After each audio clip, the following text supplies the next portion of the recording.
But I believe that like all creativity and really innovation is play. And that when we can access that within ourselves and look at creativity as truly play and unfettered, that's where the big ideas come from. If you put too many boxes around it, too much of a framework around it, you'll find that the best ideas don't come. Welcome to Innovate or Evaporate, the podcast where we explore the relentless pace of change and the innovators who drive it. Each episode, we dive deep into cutting-edge ideas, breakthrough technologies, and the fearless pioneers reshaping our world. Today, we're joined by award-winning producer, author, and creative force Dete Meserve. As a partner at Wind Dancer Films, Dete has helped generate over $4 billion in entertainment revenue across TV, film, and digital. From iconic shows like Home Improvement to best-selling novels and children's programs for Apple TV Plus and PBS, she's redefining what storytelling looks like in an age of constant innovation. If you're ready to be inspired, challenged, and equipped to navigate the future, stay tuned, because it's Innovate or Evaporate.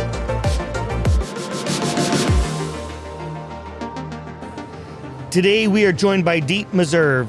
Dete is an accomplished creator and producer of movies and award-winning television shows, as well as best-selling and award-winning novelist. As a partner of Wind Dancer Films, she oversees worldwide business and creative properties for the film development, finance, and production company that has generated over $4 billion in revenue from its properties, which includes hit television series Roseanne and Home Improvement and feature films including What Women Want and Where the Heart Is. Dete is also the author of best-selling and award-winning novels including Good Sam, Perfectly Good Chime, The Good Stranger, and the international bestseller The Space Between. Her first nonfiction book, Random Acts of Kindness, co-written with award-winning journalist Rachel Greco, was published in March of 2019. Dete, welcome to the show. I am so fired up to talk with you today and get to know you better. Thank you for having me. So yeah, welcome. So you just flew in. By the way, we're recording this from Raleigh. And you just flew in from LA. From LA. That's so awesome. I think you went to bed at 3:30 our time. I did. Have you had some coffee? Not yet. Oh my gosh, that's awesome. Well, so let's start off. Let's go back in history a little bit, and let's kind of start off with like the high school time frame. Like let's go back in time and think about like what were you interested in, in your high school years, your middle school years, your high school years, and where you kind of started to develop your calling and your passion for what you're doing today. So, what's really interesting is I was a music geek my whole life. From about the age of 6, I played any instrument I could get my hands on. I sang in the Chicago Children's Choir because I grew up in Chicago. I played a lot of keyboard, a lot of other things, and I really thought that was going to be my path, right? And then in my senior year of high school, I walked into a class that was an elective called Television Production Techniques, and I fell in love. I just fell in love with that whole process. Now, I was in high school a very long time ago. The cameras are ginormous. The things that you could do in production were very limited, but I just fell in love with that. Ended up going to college and at the University of Evansville here in Indiana. Oh, Purple Aces. Yes, is that right? Purple Aces. I love it. Yes. And walked into the radio station, the student-run radio station, WUEV, and said, that's where I want to be. I have to ask you a quick question about the Purple Aces. Yes. Did you know, I'm not sure when you graduated from there, but did you ever know a Scott Hafner? I've basketball? heard of him, yes. I think he played when I was there. So I'm dating myself. So he is he's a friend of mine's brother, and he set an all-time record that I think still stands, 62 points in a game. Wow. For University of Evansville years ago. Wow. Anyway, sorry, I just had to do a quick No, shout but out. that's really where I got the bug. And I really loved radio, first of all, because I loved the ability to create a world where it was in your imagination, yes, not the visual. And didn't see myself going into television. I thought, well, television is so limiting because you have to show visual. So I spent like the first decade of my life in radio, mostly public radio. I went out to Los Angeles to be the number 2 at KUSC at the University of Southern California. And then I took a little tiny step in entertainment and just was like, okay, maybe this visual stuff is good. Maybe this is another form of storytelling that I can wrap my head around. And since then, it's been every kind of storytelling that you can imagine. And that's really where, for me, the innovation is like all storytelling isn't just what you watch on TV or what you listen to on the radio. There are more and more ways to tell stories and techniques that we can tell stories with that make this even more exciting than it was back in high school, right? Yeah, so I love that, and I'd love this conversation like as we continue on. So when you talk about storytelling and how that marries with innovation, and a lot of people talk about there's a style, right, to producing films, to making film. And where you have what's the style? Like, there's a name for it, I think, but you have the hero and the villain and the hero's journey. The hero's journey, and yes. You've got struggle, and then there's a villain that's introduced, and then you all ultimately get through to triumph. I have to share one fun story as we go through this. When I was a senior in high school, I got introduced to film. My high school drama teacher somehow got us invited as extras to the filming of the movie Hoosiers. Oh my God. And so there were about 300 of us there in this gym, and we spent 12 hours on about 3 minutes of a basketball game. And, Gene Hackman was there, Barbara Hershey, and Dennis Hopper, and they would move us around. There was this guy with this big old stack of Polaroids that's just like looking at color of shirts and moving us around the gym, all these different scenes to like kind of match up colors. And so when you see the actual movie, you don't notice it, but since I was there during that piece of the filming, I would like pause frame by frame and look at the colors and the people, and you can't tell it if you're just watching, but if you look at it super, super close, you can see that they've swapped out people. Oh, interesting. And so I just find it fascinating. So as we walk through this discussion and we think about the art of storytelling and how that applies to all these different industries, and then how technology, right, how that has advanced, film, over the years from when you first entered the industry to today. So maybe let's go back to storytelling real quick.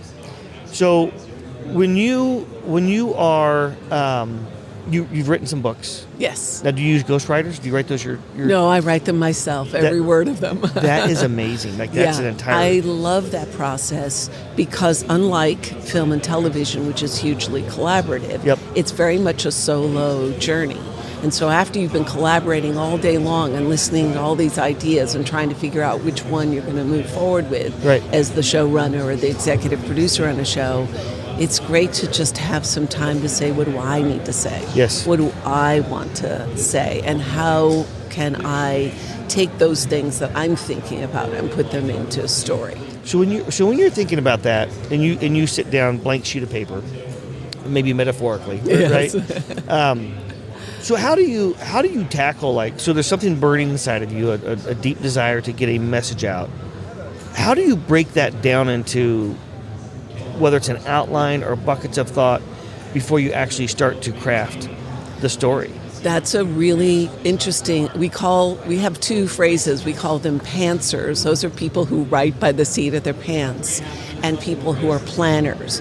And I'm a combination of both. I will plan big parts of the story to understand where it's going and where I want to end up.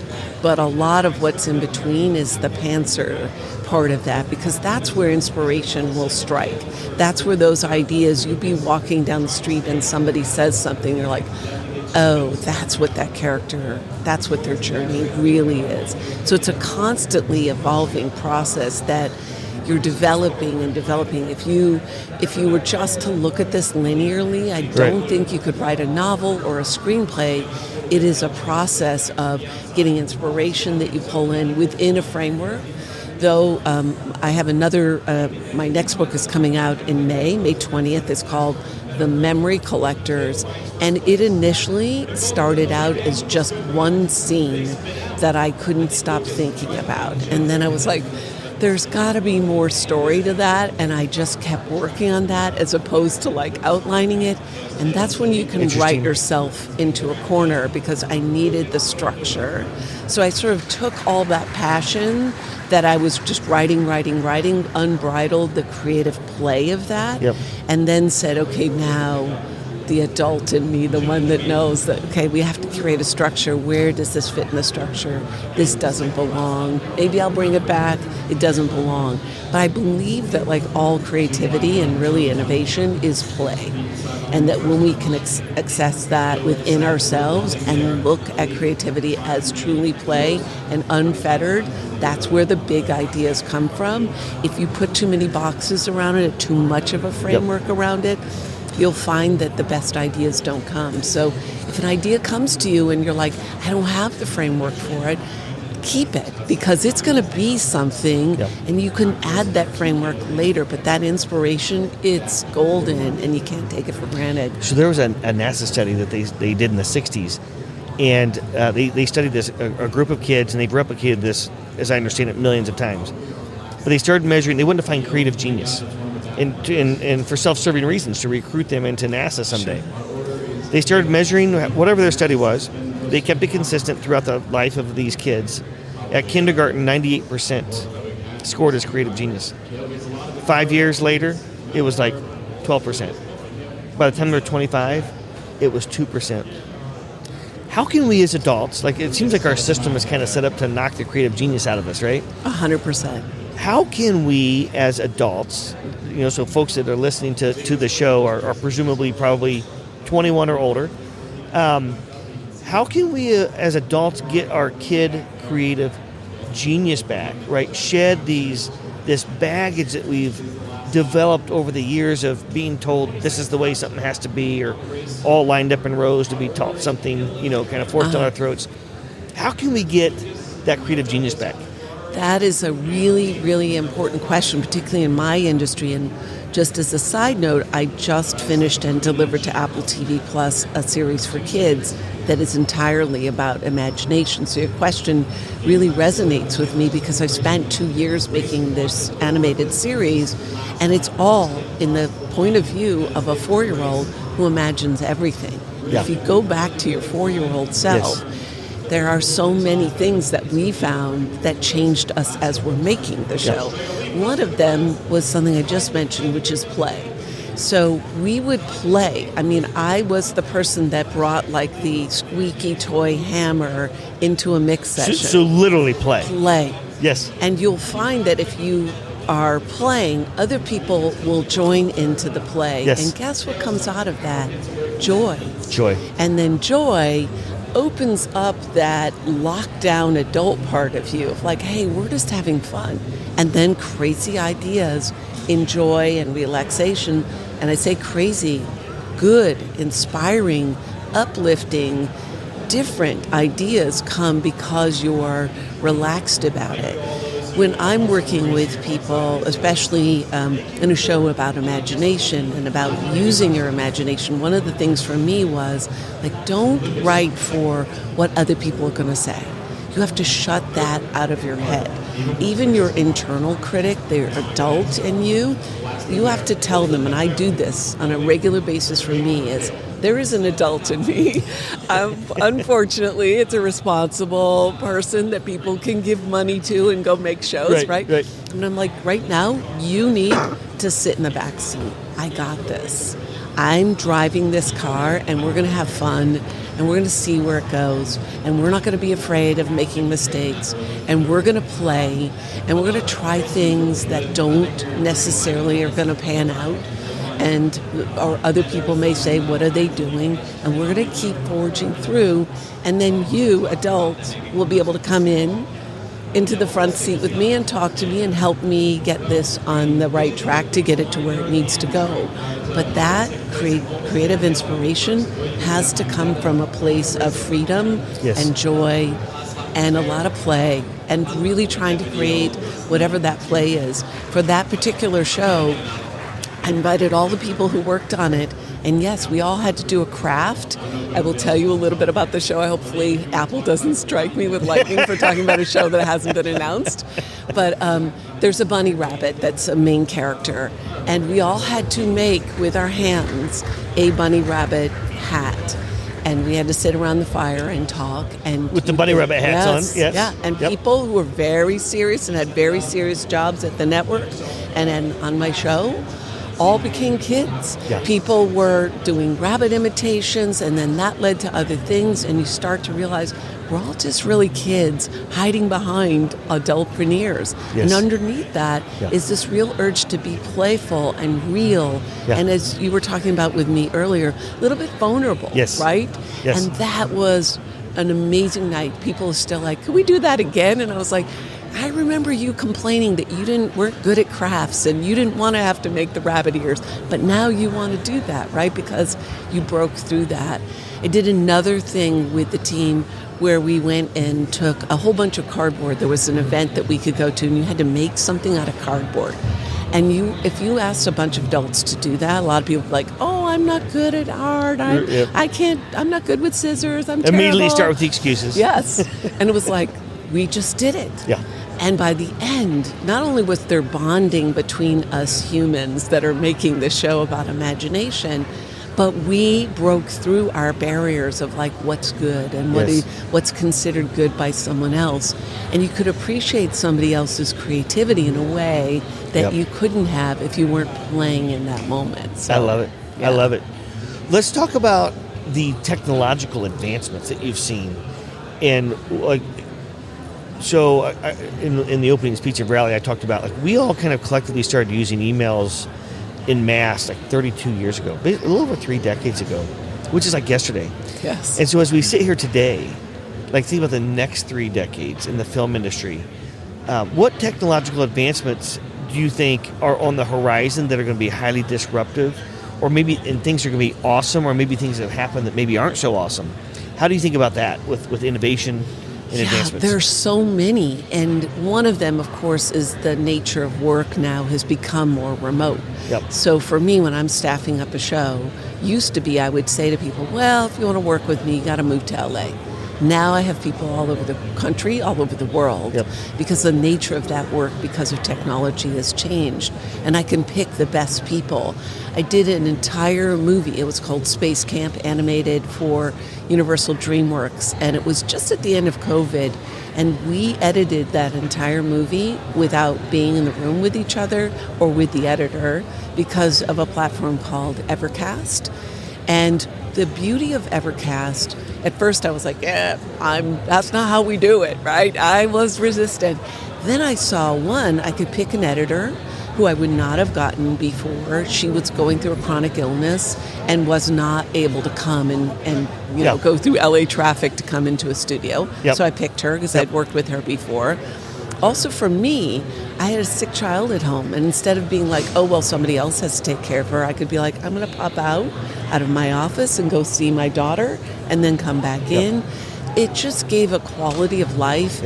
And going back to what we were talking about in terms of play, when you can stay in your playful self and not in your aggravated, tired, exhausted self, you do better work and you bring more joy into the work. So that's one arena that I think has really been very disruptive, but also really good. And another arena, one of the things that people have talked about for a long time, but we really haven't seen, but I'm in the midst of it now, is that storytelling from one idea has to play out in all these different ones. So I, right now, making a series called Weather Hunters for PBS. It's a kid's show with Al Roker as one of the voice talent. It's an animated show, so he's not really, we animate a character called Al. And all of the aspects of making that show make this super, super exciting because we've got 22 minutes of animation. But then I'm making 4 digital games. So as we're looking at story, we're like, this could be really fun to play. And then that inspires more ideas that come back into story. So it becomes this wonderful feedback loop. Then we're like, oh, we're going to take some of these and do them as books because we want kids to experience lightning or thunder in a book level. But what could we do with that? Could we do sounds? Can we make a book with sounds so that kids can understand, like, there's a difference between the time you see the lightning and you hear the thunder, to play with that. So all these creative ideas start to come through. And then part of the deliverable from PBS is they've asked us to think about, well, how are you going to engage with your audience on YouTube? And an ordinary, regular producer's like, I make this movie and I deliver it and I'm done. And we've really spent a lot of time. Who's on YouTube? How are they using it? Are we talking to parents? What can we take of what we're doing here? Not to reuse it, but to rethink that storytelling. Now, we're on a podcast together. We're in discussions about how do we do this for kids in a podcast setting, because maybe they're in the car with mom and dad and they want to do that.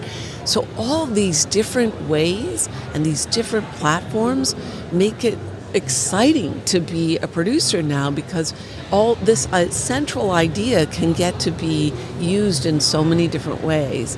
And then you can see the results of that, because one feeds the other in terms of audience and one feeds the other in terms of creativity. Because that podcast idea, you're like, wait a second, why are we not doing that as an episode? Right. And then you're like, can we have a season 2? Because we have like 20 new ideas that came out of working in all these different sectors. I love it, Dete. Well, that's been amazing. Storytelling, the advancements in film production and how we go about that, how we reach new audiences. You are a fearless leader in the industry. Thank you. And I could not be more honored to have you on the show. Thank you so much. Thank you for having me. This is a blast. Absolutely. This episode was brought to you by Rally, the Global Cross-Sector Innovation Conference. Learn more at rallyinnovation.com.